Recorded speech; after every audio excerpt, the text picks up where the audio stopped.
मित्रों नमस्कार। Parameter of law के इस चैनल में मैं आपका हार्दिक वेलकम करता हूं। मैं आपका मित्र अशोक कुमार शर्मा, रिटायर्ड न्यायाधीश। आज इस चैनल पर एक महत्वपूर्ण subject indecent representation of woman prohibition act 1986 स्त्री अशिष्ट रूपण अधिनियम 1986 के महत्वपूर्ण प्रावधानों को बताने जा रहा हूं। आपसे निवेदन है कि वीडियो को शुरू से अंत तक देखें, इसे एस्केप न करें। पूरा देखने से आपको कुछ कंसेप्ट क्लियर होंगे। मित्रों, इस चैनल के माध्यम से मैं विभिन्न कानूनी विषयों को वीडियो के माध्यम से प्रतिदिन स्पष्ट कर रहा हूं। आज के विषय में खास बात यह है कि स्त्री अशिष्ट रूपण अधिनियम 1986 के महत्वपूर्ण प्रावधान यह है कि यदि कोई व्यक्ति अशिष्ट रूपण चित्रण मूवी देखकर बुक्स वगैरह में महिलाओं को के खिलाफ कोई ऐसा मूवी विज्ञापन जो प्रतिषिद्ध है, फिल्म विज्ञापन जाति के आधार पर, राष्ट्रीयता के आधार पर, प्रजाति के आधार पर उनकी छवि खराब करने के उद्देश्य से प्रसारित करता है, ऐसी छवि का प्रसारण वो नहीं कर सकता है। और ये एक केबल टेलीविज़न एक्ट 1985 के अंतर्गत प्रतिबंधित है। इसी प्रकार इंफॉर्मेशन टेक्नोलॉजी एक्ट 2000 के अंतर्गत भी इस तरह के पोर्नोग्राफिक मटेरियल, अश्लील चित्रण जो महिलाओं से संबंधित हो, वो प्रतिषिद्ध किए गए हैं। महिला एवं बाल अशिष्ट चित्रण प्रतिषिद्ध अधिनियम, इसमें ऑडियो विजुअल माध्यम से 2008 का यह अधिनियम है। यदि कोई भी व्यक्ति ऐसा कोई साउंड करता है, चित्र के माध्यम से प्रकाशित करता है, उसमें भी सजा का प्रावधान। ये सब को रिलेटेड प्रोविजन है जो indecent representation of woman prohibition act 1986 से मिलते जुलते हैं। इसी तरह मोबाइल पर, ओटीटी प्लेटफॉर्म पर कोई अश्लीलता फैलाता है तो इस तरह के विज्ञापनों पर कंट्रोल लगाया गया है और उसको कंट्रोल किए जाने की आवश्यकता है।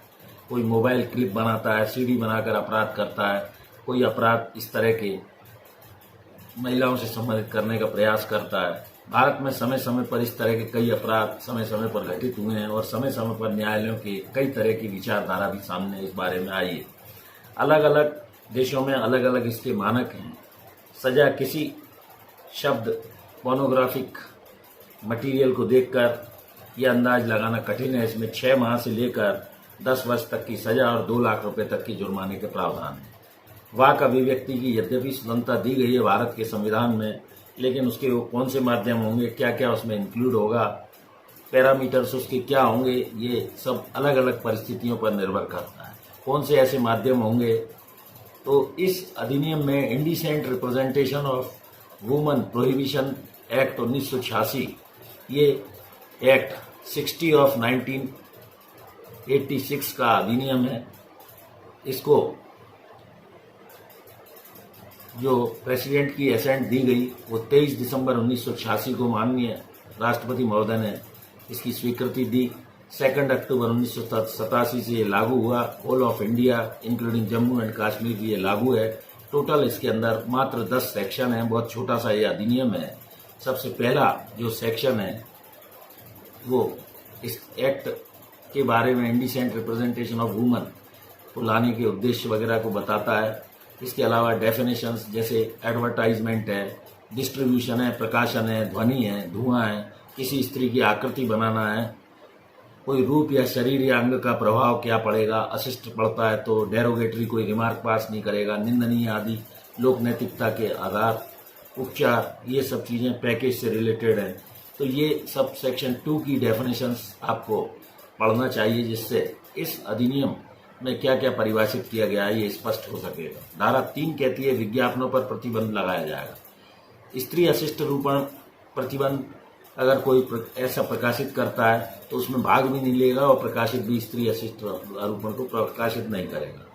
धारा 4 कहती है कि अगर इस तरह के कोई प्रकाशन को कुरियर के द्वारा, बुक के द्वारा, पेपर के द्वारा, पैम्पलेट के द्वारा, स्लाइड के द्वारा, फिल्म के द्वारा, राइटिंग के द्वारा, ड्राइंग के द्वारा, पेंटिंग के द्वारा करता है तो वो ऑफेंस की श्रेणी में आएगा। उत्पादन, विक्रय, भाड़े पे वो वितरित नहीं करेगा इस तरह के प्रकाशनों को।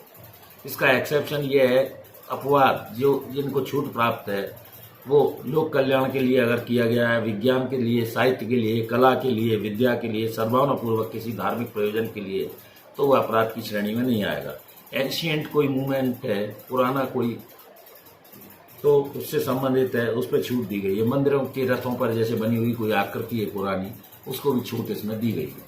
इसके अलावा सेक्शन 5 कहता है किसी भी ऐसी आकृति में प्रवेश करना, तलाशी लेने का जो अधिकार है वो राज्य शासन द्वारा प्राधिकृत किसी व्यक्ति अधिकारी को होगा। प्राइवेट प्रॉपर्टी पर वो बिना वारंट के इस तरह की जांच पड़ताल नहीं कर सकता है, जब्ती नहीं कर सकता है। लेकिन अगर प्राधिकृत है तो उस रिकॉर्ड को जब्त करेगा, रजिस्टर ले सकता है। सीआरपीसी की धारा 94 के अनुसार वो मजिस्ट्रेट को निकटतम को इसकी सूचना देगा। धारा 6 ये कहती है कि धारा 3 और 4 के अंतर्गत यदि कोई व्यक्ति अपराध करने का प्रयास करता है तो प्रथम दोष सिद्धि पर उसे 2 वर्ष की सजा और 2000 रुपये तक फाइन हो सकता है। द्वितीय ऑफेंस में 6 माह तक की सजा और 5 वर्ष तक की सजा और फाइन का प्रावधान है। सेक्शन 8 कंपनियों के द्वारा इस तरह का कोई अपराध किया जाता है, 7 और 8 कहता है, तो उसमें संज्ञेय और वो जमानती अपराध हुआ, कंपनी के द्वारा किया गया।